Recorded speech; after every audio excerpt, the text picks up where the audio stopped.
Amurka akwai yiwuwar za ta gabatar da tayi na ɗage takunkumin tattalin arziki da ta ƙaƙabawa Iran don ta samu wani abu wanda ba san ko menene shi ba. Sannan kuma Amurka na tsammanin cewar Iran za ta yadda ta sauya manufarta akan yunkurinta na mallakan makamin nukiliya. To ta sauya shi kan me ya zama civilian nuclear cooperation ba military nuclear cooperation ba. Sannan na uku shine za a ci gaba da samun sanya idanu. Iran za ta ba da sarari, mahukuntan duniya masu sanya idanu akan makamashi irin wannan na nukiliya wanda suke zuwa su sanya idanu din nan. AIEA wane ne su dinga zuwa suna dubawa suna nazari akai-akai kamar yadda ake yi a sauran kasashe. Sai na biyar cewar Iran za ta takaita aikin da take yi na sarrafa makaman missile, sannan kuma ta ba da dama faffaɗar dama na ficewa a mashigar Hormuz. To amma abinda masu nazari irin ka suke faɗin shine cewar wani dare ne je mage bai gani ba a irin wannan roman baka. To gaskiyar magana Iran za ta karba duk wannan agenda, wannan 5 points ne kika karanta ko? Guda biyar ne? Guda biyar kan na shida. To ba ɗaya daga ciki da Iran za ta yadda da shi ba yana shakkar yadda kuma ina nan akan bakana. Na farko dai idan kika duba ɗaya daga cikin babban abin damuwar da ya damu Amerika da gwamnatin Donald Trump shine wato ci gaba da magana kera makamin kare dangin nan. Ɗaya daga cikin babban abin da ya dame su maganar missiles dama ai ba za su daina ba. Yau inda ba su da missiles nan ai missiles ko ya taimake su, sun ji daɗin amfani da missiles, sannan ba za su daina amfani da shi ba. Kamar mutum ne ka kawo masa kurtin zuma da ya tanada ya yi mata hayaki ta bar gidanta, ya tattara lagwada a cikin kwano, ya fara soka yatsansa yana tsotsa, ka ce masa lashe yatsa ka ƙara saka ta cikin kwana, ai ba na jin za ka yi nasara. Sannan kuma idan kika duba to wai shin ma yarjejeniyar wannan din da aka riga aka gindaya wa Iran din, to ai yarjejeniya ce wadda Amurka ta gindaya mata din akan ta bi. Ai wannan yarjejeniyar da aka gindaya wa Iran ba ma za ta kawo ta sanyi ba sai ma ta ƙara ruruta ta. Kenan idan magana ake ta yarjejeniya kamata ya zamto cewar kowane bangare yana da ya gabatar da tasa bukata. Kwarai da gaske. Ba wani bangare ya babacere kan cewar tasa bukatar ita ce mafi ala ba. Kwarai da gaske. To ba mu ji Iran ta ce wannan tayin da aka yi mata takar ba. To ai magana anan shine ai dama ba za a ji Iran ta faɗa ba. Dalilin sa Iran ba za ta faɗa ba, ai Iran ta riga ta gaya wa duniya cewa ma ba da yawunta ake wannan magana ba. Yanzu babban aikin da yake gaban Amurka, Iran din ma ta yadda da magana cewa akwai maganar sulhu. Shine major impediment din. Abin da ya zama kikaka a gaban magana shine yaddar ma Iran din. To amma Trump ya ce we are talking closely with the Iranians. To sai dai idan waɗansu Iranian din ne daga Jupiter a duniyar wata ko wani Mars suka sauko suke yarjejeniya ba da kuma su Ayatullahi a muci ta ba kamene din ba. Ai da su yan Iran din za a yi magana, kuma duk abin da Trump din yake faɗa da duniya za ta yarda da gaske ne. Ai mahukuntan Iran din ya kamata su corroborate. Kamar yadda kafar BBC ta wallafa a shafinta shine cewar Pakistan ta karbi wannan sako na aike da Amurka ta bata, sannan kuma ta gabatarwa da Iran. Sai dai an ce ita Iran din kamar yadda aka faɗa anan, there has been no confirmation of the details from the White House. Iranian military has denied its negotiating with the US. Ta kinga ba batun bai je ko ina bai na cikin zauren Arewa Radio. Idan kika karanta waɗannan 5 point agenda mahukuntan Iran musanta cewa Iranian military wato rundunar soji na IRGC ta Iran ta musanta cewa akwai ma wata yarjejeniya tsakanin su da Amurka. Ba wannan magana. Ito ai shi yasa ni ma kuma a farkon shirin idan kika riga kika duba da kika karanto wannan 5 point agenda din na ce babu magana. Ai ita yanzu kokarin ma da ake a tabbatar ita Amurka duk da Trump yana maganganun cewa wai tattaunawa ta yi nisa za a samu ci gaba akwai shiga tsakani da gwamnatin Pakistan za ta yi a tsakanin bangarorin biyu da suke yakan juna. Ai ba ma maganar wai tsagaita wuta ake magana ba. A tabbatar da cewa ma da gaske ne. To yanzu ga sojojin Iran abin da suka tabbatar da duniya cewa sun musanta akwai wannan. Kuma su dakarun nan waɗanda suka musanta wannan magana ai maganar su tartibiya ce kuma suna magana da bakogaro da yawun shugabannin jujuya hali na Islamic Revolution a karkashin sa Ayatollah ne yanzu din Mujtaba Ali Khamenei da sauran makarabansa. To kin ga idan aka riga aka duba su hukumomin soja na Iran ba wai gaban kansu suka yi ba.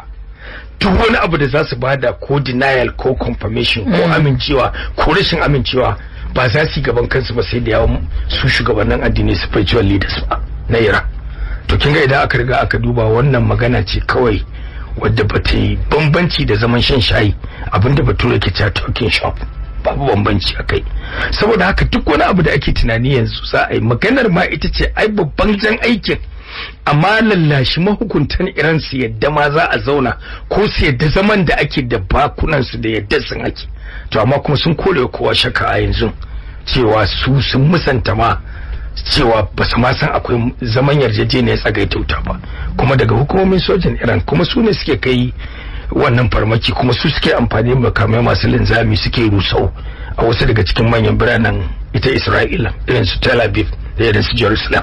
To saboda haka in aka tsaya aka duba za a ga magana ce shi Trump kamar yadda nake so in nuna wa duniya da masu sauraron mu wai ya fito saka mutum ya ce kai wannan dambarwa ta ƙari mun ji abin ba mai daɗi ba ne a gare mu mun ci alwashin Iran za mu iya gama da ita cikin kankanin lokaci na awoyi da basu wuce 72 ba mun kuma gwada mun tsaga ba mu ga jini ba to mu wannan yaƙi a ƙari a koma yadda ake a matsayin America wadda take da ƙarfi a duniya wadda take da largest military industrial complex wato manya-manyan guraren kera makamai a duniya ta fito yau ta bakin shugabanninta ta ce ta gaza a tafiyar da ake da yakin da ake to shine babban abin kunya sa a duniya. To amma ga wani mai kama da Kim Jong Un ko wani can wani abu ne daban. To amma misali shin Amurka bata ji kunya ba kuwa a yanzu a ce ita ce ta fito da kanta batun take neman a tattauna a zauna a teburin sulhu a tattauna a kai ga cin wace yarjejeniya a zagaita wuta bayan makonni 4 baya tsaka ake cikin tattaunawa a Oman kan dai wannan al'amari da yake faruwa yanzu na yaƙi kar a shige shi ana tsaka da tattaunawa Amurka da kanta ta yi takalar fada ta kai wa Iran hari. To an ce ba a tsaron mumuni a ranar sau biyu. Haka ne. To ai abin da yake faruwa magana batun jin kunya ga Amurka tana so ko ba ta so a yanzu ma ta kunyata domin tana gaya wa duniya wai ana zaman sulhu a lokacin da Iran take musantawa duniya bata san maganar ba. Yau inda Iran ta fito ta gaya duniya cewa ikirarin da Donald Trump yake na cewa ana zaman sulhu gaskiya ne to wannan kuma wani abu ne daban wanda kila zai rage dan damuwa daga bangaren Amurka ya rage musu wannan psychological shock yadda suka samu girgiza ai sai su amma da aka waye gari kai ne muke faɗa da kai sai na fito na gaya duniya da ce ai yanzu an yi nisa wajen raba mu faɗa shi kuma abokin faɗan ka sai ya ce yanzu ya fara faɗa to ne za a yi da shi saboda haka batun maganar abun kunya ba abun da yake damun Amurka yau ga manufofin shugabannin ta tun lokacin da aka gama yakin duniya na biyu aka shigo yakin cacar baka tsakanin manyan kasashe da manyan kasashe tsakanin bangon gabas da bangon yamma ai babban abin da yake damun su shine da ba sa koyan darasi daga tarihi su gaba gadi kawai suke saboda in aka duba lokacin da aka yakin Vietnam yaƙi ne da laƙumi rayuka kimanin mutum 47,633 kai yasa tun duniya ma ba ta da yawa a wannan lokaci population na duniya it's negligible, bai kai ya linka ninkin ba ninki a yanzu da ake magana. Amma da aka faro wannan yaƙi na Vietnam din, wanda asalinsa ya faro ne tun lokacin shugaba John F. Kennedy da aka yi masa kisan gilla, sai Lyndon Johnson ya gaji Kennedy, shi ma sai ya ci gaba da faɗa. To sai faɗan ya fi kasanta a lokacin Lyndon Baines Johnson, sai ya kasance da aka ga babu sarki sai Allah, aka bi duk hanyoyin da ake gani, kuma da ke yaƙi dai wanda ake proxy wani a wannan lokaci. Da sojojin Rasha aka yi yakin saboda akwai zaman tsama tsakanin Rasha da Amurka da sunan yakin cacar baka a wancan lokaci bayan yakin duniya na biyu.